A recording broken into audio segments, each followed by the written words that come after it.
Oi, gente, tudo bem? Espero que sim. Espero que vocês estejam se cuidando, hein?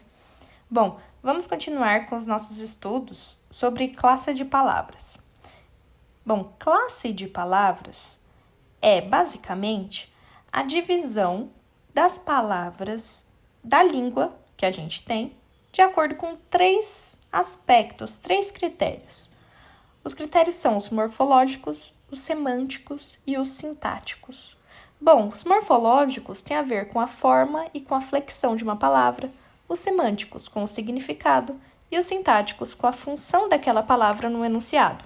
Por exemplo, morfológico, a forma de uma palavra pode terminar em A ou O, por exemplo, sendo o A determinante para feminino e o O para masculino, menina e menino. No significado, o que significa o substantivo menina? Pessoa do sexo, do gênero feminino. E na sintaxe, a menina comeu bolo. Então, a palavra, um substantivo menina, é o sujeito, é o núcleo deste sujeito, é a função, que exerce nesta oração. Bom, sabendo disso, a língua portuguesa, ela se classifica em 10 classes de palavras. Os substantivos, os adjetivos, os artigos, os numerais, os pronomes, os verbos, os advérbios, as preposições, as conjunções e as interjeições, certo? Então, vamos agora focar nos substantivos, que é a classe de palavras que a gente está estudando agora. Bom, os substantivos, de acordo com a morfologia, com a parte morfológica, são as palavras que possuem marca de gênero e de número. O gênero pode ser marcado como feminino ou como masculino, e o número como singular ou plural. De acordo com a semântica, os substantivos são as palavras que designam os seres do mundo. Esses seres podem ser seres reais ou seres imaginários. E de acordo com a sintaxe, o substantivo é o núcleo do sintagma nominal ou do grupo nominal. O que isso significa? Isso significa que um substantivo é a única palavra de todas as classes que ela sozinha pode ser sujeito. Acompanhada, ela também pode ser sujeito. Mas se eu colocar, por exemplo, um artigo lá como sujeito de uma oração, não vai fazer sentido. A única palavra que pode sozinha fazer esse papel é um substantivo. Bom, os substantivos também eles são subdivididos, eles têm subclassificações. E essas subclassificações a gente vai aprender agora.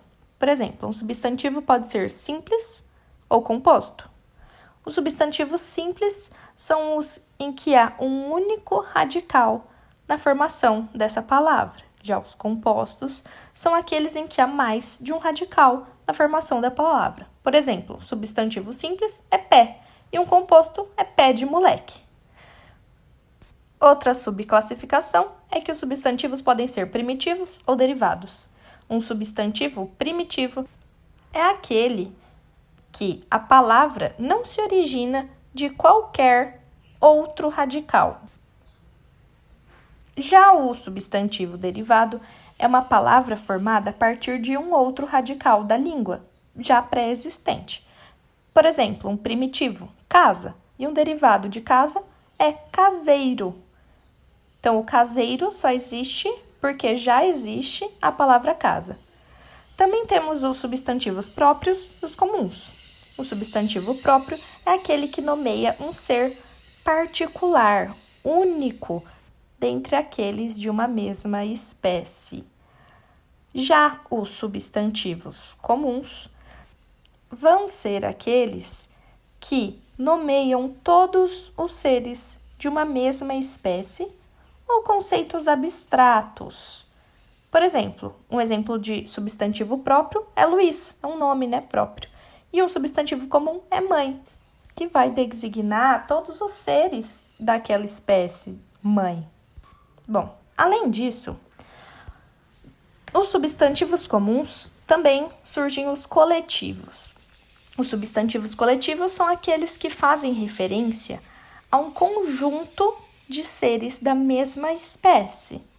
Ou então, uma palavra que vai designar corporações sociais e religiosas agrupadas para determinado fim. Por exemplo, rebanho, enxame. Enxame, por exemplo, é um grupo da espécie abelha. Bom, os substantivos também podem ser concretos ou abstratos. Os concretos designam seres que têm uma existência independente no mundo, real ou imaginária. Já os abstratos vão nomear conceitos como ações, qualidades, sentimentos, estados, sensações que não têm existência independente no mundo. A manifestação desse substantivo abstrato está sempre associada a um ser do qual depende a sua existência. Então, não é um ser independente. Um exemplo de substantivo concreto que é independente é carro. Já do substantivo abstrato é saudade. Por quê? A saudade depende de nós para existir. A saudade só existe se existe alguém que sente ela.